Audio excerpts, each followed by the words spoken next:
So I was lying in bed this morning, and it was dark out still, and started to think, I wonder when the sun's going to come up. Well, then all of a sudden it dawned on me.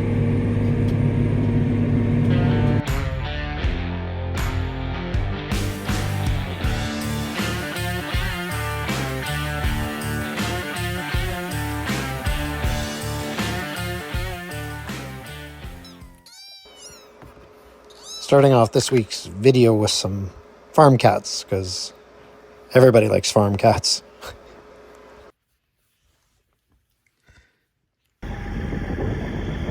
So I thought I would give a quick walkthrough on kind of how I'm set up for wheat and how my air drill works.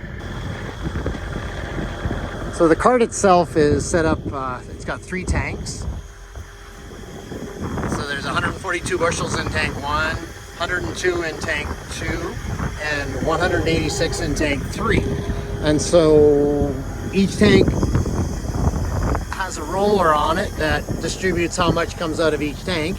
And then there's also air being pushed through those tubes as well. So these manifolds, right now I'm double shooting, so each one of these is independent of each other. So these 2 front tanks drop into the one hose, and the back one comes through on another line.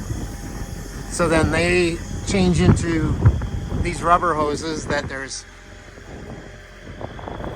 quite a few of them that go up to the drill itself. And then, so what it is in a double shoot, I have 2 different spots on the boots that distribute. So that upper one, the single one, is just straight fertilizer, and that's the back compartment. And then the split is the seed and starter fertilizer that comes out of the bottom. So the opener splits the soil, and then the boots drop the seed and fertilizer into the trench that's made by the opener, and then it closes on its own pretty much with the dirt kind of falls into it. But then that packer back there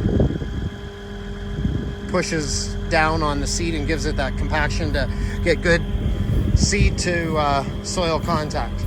So what I've done is I've spun over the air cart. I can manually do it with a button, kind of the same way I do when I calibrate, and that way I know I'm getting seed and fertilizer out of each one. And if I notice one's missing or whatever, I'll walk under and check to make sure there's still air coming out. But yeah, so that's the setup for wheat anyways.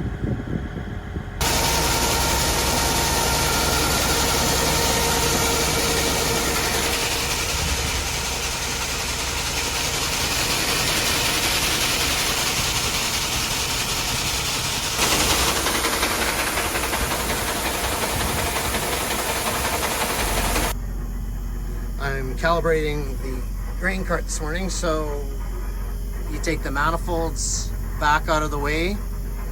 That's kind of where the air and the seed all run through to push up to the front to the drill. And as you can see, it leaves them open underneath, and I put these bags on there. So there's 3 of them, 1 for each compartment. And you have the monitor in the cab on calibrate mode, and then you go along and you just use this guy here. You push that button in and you turn it in about 15 to 30 seconds normally is all it takes to get enough product in the bags to weigh. And then you put them on the scale here and weigh them out, and then you put those numbers into the monitor in the cab up front. Now I bought this different scale here too, so I'm going to use both of them and see, just to double check to calibrate this guy to make sure he's pretty close first of all, and then I'm going to use this scale from now on. I just got it over winter. I bought it, and it'll just be easier for me to read. This guy's got some pretty tiny increments on it. It's hard to read under a pound on it. and you like to be pretty accurate. So yeah, so I do that for every product, and every time I change, if I change compartments on here, I'll recalibrate this and then punch in the numbers, and I write down the numbers every year just to kind of double check them to make sure that they're close to what they were the previous year. When I do a cal, it gives me kind of a baseline. But yeah, the trick is to make sure you have the rollers primed too, because if you don't prime the rollers first, it messes up the cal. The very first year I had this cart, I forgot to do that, and so what it does is it doesn't put enough product into here, so into the bags, because the first little bit it's turning, it's just priming the rollers. So what happened was I was doing peas, and I ended up putting on way too much and plugged everything up. So after about 100 feet, I had plugged it right solid, thought, oh, must be something with my tractor, fiddled around with it a bit, and then I went another 100 feet and plugged it again. Then I was like, okay, something's up. So then I recalibrated, my numbers were way off. So once I learned that lesson, and I've had pretty good luck with it since then. So yeah, well, next week or so, we're gonna maybe test this guy out a bit more with the temperature outside to keep that tractor cool. The hydraulics, it takes a lot of flow, so it seems to warm up, but I know they're meant for warming up the air going into the cart, but I bought it mainly to cool off the tractor. So, but yeah, so that's how you calibrate my cart. I'm doing the army crawl underneath my drill. So I go along and check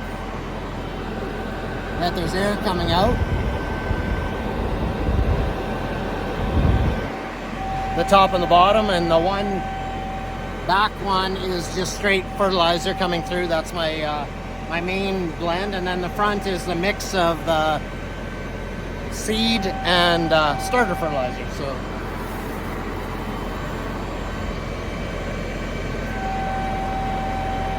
So yeah, so it's pretty important to check all these guys, because they do get plugged once in a while, and especially when you start the season out, it's gets stuff stuck in it, and sometimes there's a little bit of water in the lines, and then you go to run it and it'll plug stuff up. So it's always good to double check that, but it's kind of a pain crawling underneath here, but it's well worth it most of the time.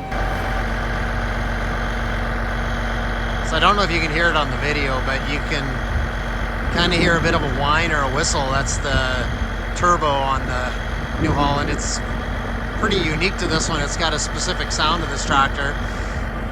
All the tractors kind of have a different sound to them.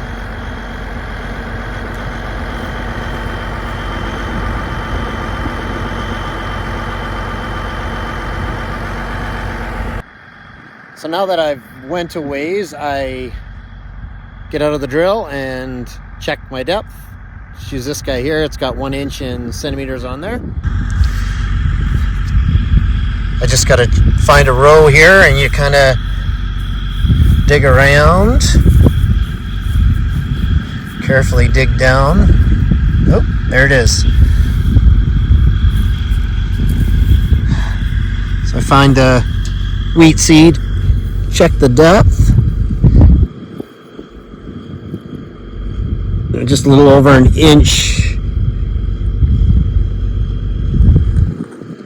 Probably pretty close to 1.5 inches, so that's kind of what I'm aiming at. Get it down into the moisture, that's the main thing. You can see there's pretty good moisture there. It's pretty light soil here, so it kind of dries up pretty quick, so I want to get it into that moisture now so it'll germinate and grow right away and start to send down some roots into the subsoil moisture, which can be down up to a foot or two down, and it can kind of root down into there and it'll survive the year. But it's just making sure there's enough moisture to get it growing.